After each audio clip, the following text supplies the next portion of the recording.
Hello friends, Masha here. Welcome back to my channel. In this video today I will be sharing with you my most overlooked tarot decks as my video response to Simon and the Hermit's Cave.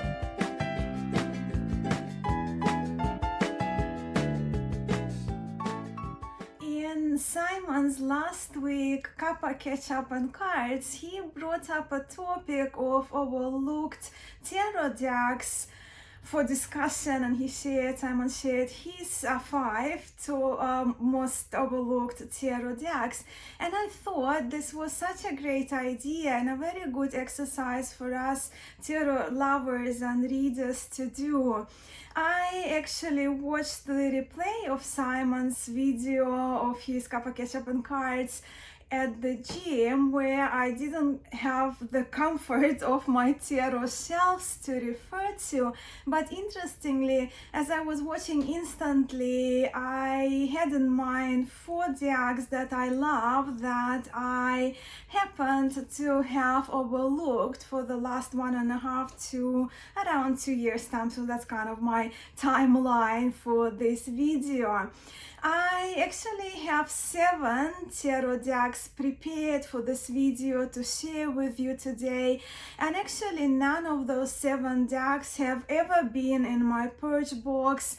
In fact, I don't see myself parting with any of those decks anytime soon, if ever. The decks I'm about to feature here in this video, they are not forgotten, nor neglected, nor underrated. I don't think. It just happened to be, they're just that. They just have been overlooked by me. But let me now share them with you, beginning with the 4 decks of mine I immediately knew I overlooked in the last almost approximately 2 years. So the Guild Tarot was the first deck that came to mind that I haven't used for the last 2 years actually, even though I like this tarot a lot. Created by Elizabeth Josephine Gill, I wanted this tarot for a few years before I actually could have it. A few of you in the community may remember when this tarot was out of print and it was selling at exorbitant prices. So I was elated when it got reprinted by the US Games. I very much love this watercolor, very beautiful in my view, very retro art, which takes me back to the 90s. I wish I actually knew tarot when I was in the 90s. I also love this that this tarot is quite peepish, and I like my peep decks, but also it's very thoughty, right, with keywords included in the peep cards, which I actually don't mind, and I actually remember loving utilizing the keywords into my readings as well. Even though this tarot is structured around Kabbalah, around the Kabbalistic tree of life, to me it works just fine, even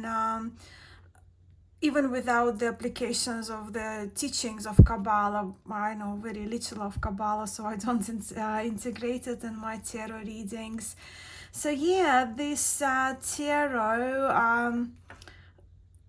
tarot will definitely be getting more of my attention, as I think it's absolutely incredible and the colors in it are delightful. So yeah, this is the Gill Tarot. Next is the Spiral Tarot, also by US Games. This tarot was created by Kay Steventon, and funnily enough, this tarot also smaller size, right? It's more kind of, just have a look at this more squarey shape card shapes and the size. Well, the Guild Tarot is wider, but yeah, kind of smaller in size. squarish tarot. But yeah, so this tarot is also created around the Kabbalistic tree of life and mind, even though I don't, as I mentioned, I don't use it in my readings. And it does have the inclusion of the elemental, zodiacal, planetary references, right, Hebrew letters for the major arcana. But despite those references, this tarot is really structured around RWS tradition, right? So it's very RWS. Once we see the minors, right? It's very RWS in the illustrated minors, and along with the colors, the art style, the concept behind this deck, what I like about the Spiral Tarot is that it integrates influences of the ancient Greek, Roman, Egyptian, Celtic, and even yogic traditions. And I love me some mythological references and tarot cards because, well, I just love mythology, and mythology is one of the layerings I really like in tarot. So in Spiral Tarot, we see so we see the Greek god Hermes as the magician. Here is Egyptian goddess Maat as justice card, and we recognize Maat, of course, by the feather being a part of her headpiece. The emperor is King Arthur. The strength is Ishtar, just Babylonian or Mesopotamian Babylonian goddess Ishtar. For the sun, we have Aurora, and Aurora is the Roman version of the Greek goddess Eos. And for the world, we do observe the androgynous figure in what it seems to be dance of Shiva, right? The dance of Hindu, and with that yogic god Shiva. So yeah, wonderful tarot that I overlooked, the Spiral Tarot. Then I have the Dreams of Gaia Tarot by Ravin Filan, and this one is published by Blue Angel Publishing, Australian-based Blue Angel Publishing. Now, I have always been mesmerized by the art in this tarot and its overall concept, and goodness, the amount of work the creator Ravin Filan put into this deck, and I very much respect creators like that. And my Dreams of Gaia is overlooked because, well, I guess I failed to allocate time to read through the very substantial guidebook that comes with this tarot and learn the system that this deck is done in, as the Dreams of Gaia has its own numbering of the mages, as you probably already see, right? 6 is the crown, so it's not a lover card, low lovers. Yeah, so this tarot has its own system which deviates substantially from tarot. Even with the mages, we have 25 from memory, was it? 24, 25 mages? Yeah, 24 plus 0, yeah, 25 cards of major arcana in this tarot. And I actually do have a pocket version of this tarot as well, as I find it really unique, right, in its concept, the execution of the artwork, the time the creator put into this deck. And I think this tarot absolutely deserves my curiosity and my time, Please let me know if you have this tarot and what your experience with it has been. Now, next tarot is actually the one that Simon and I have in common in our overlooked decks, and this tarot I love. As you can see, this is the Falarcos tarot created by Carmen Sorrenti. And you know, this tarot is actually one of my most favorite contemporary tarot decks. The backs, I think, are very cute. I love the backs here. But yes, so this tarot is one of my contemporary tarot decks, which always gives me much insight when I pull it out to do readings with. It's so intelligently executed, with the mages being in this tarot being absolutely extraordinary in my view, beautiful, very impactful. And when it comes to the minors, let me just show you a few.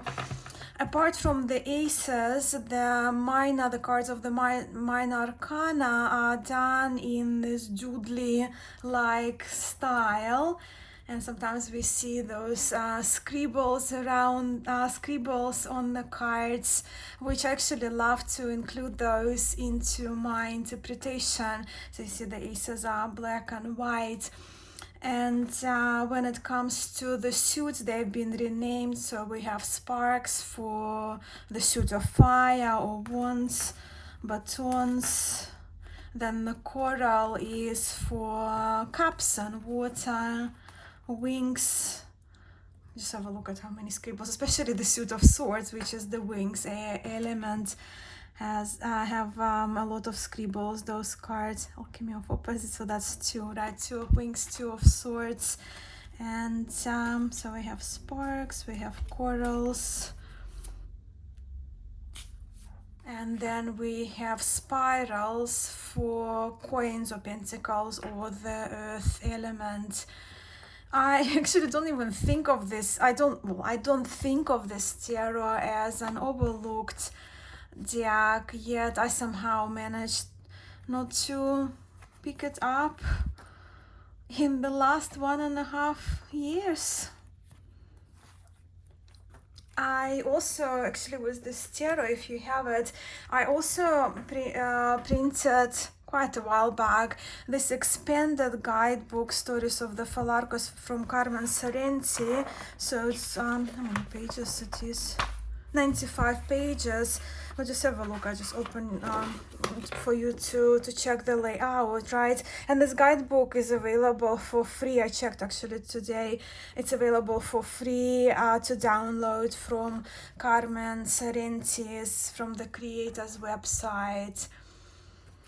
So these are my first 4 overlooked decks that immediately came to my mind while I was watching Simon's video. So we have 3 more to go. Let's do a Marseille one now. So yeah, Tarot des Ozarks by Lori LaPage. Tarot des Ozarks is such a creative, colorful take on Tarot de Marseille. This tarot is very loved by me, but happened to have been overlooked. I only have positive things to say about this tarot, and I have really no idea why I haven't picked it up in over last 2 years. I guess probably because over the last few years my Tarot de Marseille collection has grown so substantially, and I opted for other decks. But this tarot is definitely, I guess because of this deck, is coming back to the rotation of my Marseille decks. Tarot des Arcs, as you can see, is done in this washy-like acrylic paint style, which is very unique, especially when used for a tarot following the Marseille tradition.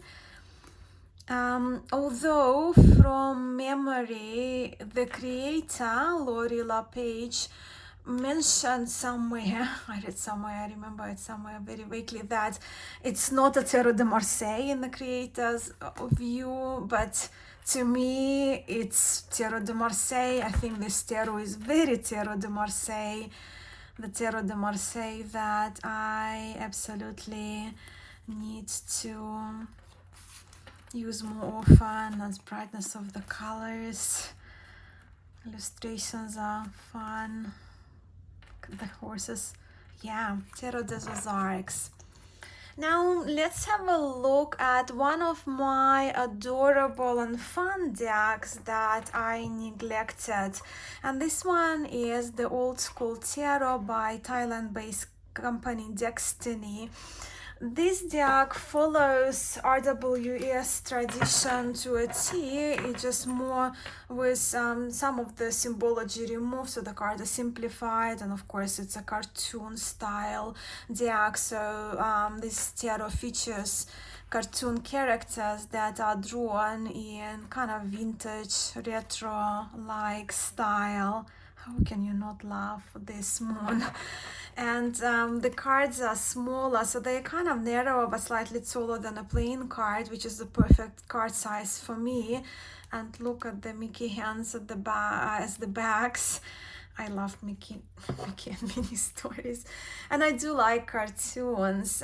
So when I got this tarot, when I got it first, I remember carrying it around for a few weeks with me, as my RWS deck. And I've had fun with that. And actually, when it comes to adorable decks, I have a few in my collection, not that many, but I do love myself a little bit of a joyful, cutesy, adorable tarot. And while this one is very simple, I don't really see my tarot library, my tarot collection without this little cutie of mine. And we have one more right out of my 7 decks. The last tarot is the one that I overlooked, is the original Mythic Tarot, which I also absolutely love, and I don't see my tarot collection without. These cards, the original Mythic Tarot was illustrated by Trisha Newell, with the guidebook written by Juliet Sharman Burke and Liz Green. And this guidebook is over 200 pages, and it's extremely substantial. It's written with much detail, but also it's fun to read. And as I mentioned earlier, when I was featuring the Spiral Tarot, I am partial to the tarot decks that reference mythological traditions. I especially love. And the Mythic Tarot, while it's done in accordance with RWS lineage, this tarot is based on Greek mythology, on Greek pantheon, and the guidebook is super helpful with it. I know a few people who had this tarot as their first tarot deck, and I trust a little while back, a few years back, or maybe more years back, it used to be quite popular. This version is out of print now, with another version available, but sadly the currently available version does not feature this original beautiful artwork by Trisha Newell. It kind of resembles the tarot, but it was redrawn, so you don't see this beautiful artwork, and it's kind of almost, I know some people like the current version, but by far I prefer this one.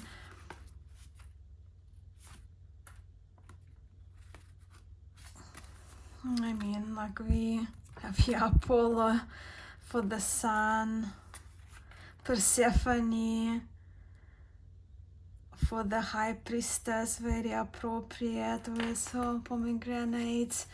And we do see the Poseidon for the tower. I mean, this tarot is so good, this tarot is so clever, and if you love Greek mythology, it's just so fun. As I'm looking through these cards now, I think very soon I will feature this deck in my top tarot trumps series. Some of the trumps are kind of quite great there that I want to make a mention in my top tarot trumps.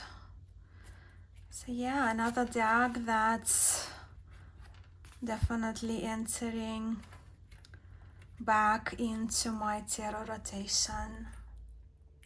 And those are my 7 most overlooked tarot decks which I love. Do we share any of them?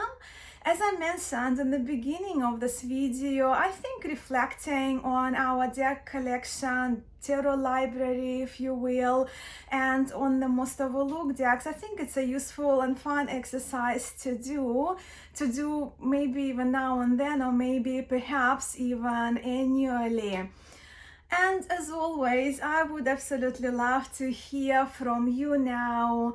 Please do share if you have any decks in your tarot collection that you feel you may have neglected, or the tarot decks that you feel you would like to spend more time with.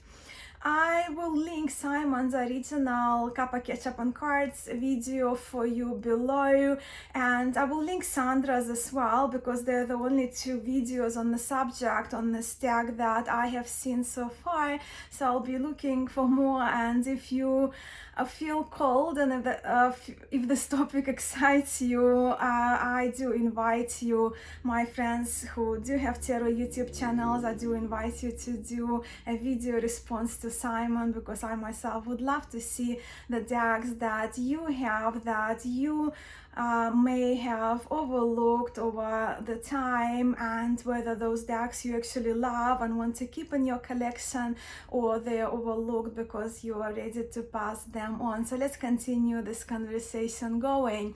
Thank you so much for spending these 20 plus something minutes with me today. I'm sending much love to you all, and I'll catch you in the next one.